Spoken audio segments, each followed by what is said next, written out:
વડોદરા શહેરના મકરપુરા એસટી ડેપોની પાછળના હંગામી દબાણોને પાલિકાની દબાણ શાખા દ્વારા દૂર કરવામાં આવ્યા હતા. વડોદરામાં નવનિયુક્ત મ્યુનિસિપલ કમિશનર અરુણ મહેશ બાબુ આવતાની સાથે જ વડોદરામાં દબાણો દૂર કરવાની કવાયત પૂરજોશમાં શરૂ કરવામાં આવી છે.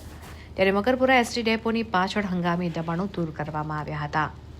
વડોદરા મહાનગરપાલિકાની દબાણ શાખાની ટીમ દ્વારા જેસીબી લઈને આ દબાણો દૂર કરવાની કામગીરી હાથ ધરવામાં આવી હતી, જ્યાં લોખંડની કેબિનો, શેડ, લારી ગલ્લા જેવા હંગામી દબાણો દૂર કરવામાં આવ્યા હતા. સોસાયટીની નજીક આવેલા આ દબાણોને કારણે ટ્રાફિકની સમસ્યા પણ ઉદ્ભવતી હતી, જેથી દબાણ શાખા દ્વારા આ દબાણો દૂર કરીને રોડ મોકળો કરવામાં આવ્યો છે.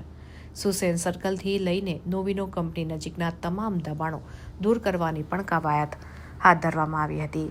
દબાણ દૂર કરતાની સાથે જ દબાણ ઊભું કરનારા લોકો દ્વારા પાલિકાના કર્મચારીઓને વિનંતીઓ કરવામાં આવી હતી, પણ અનેક વખત પાલિકા દ્વારા આ દબાણ ઊભું કરનારાઓને નોટિસ તેમજ તાકીદ કરવામાં આવતી હોવા છતાં પણ દબાણ યથાવત સ્થિતિમાં જોવા મળતા વડોદરા મહાનગરપાલિકાની ટીમે દબાણ દૂર કરવાની કવાયત આખરે હાથ ધરી હતી.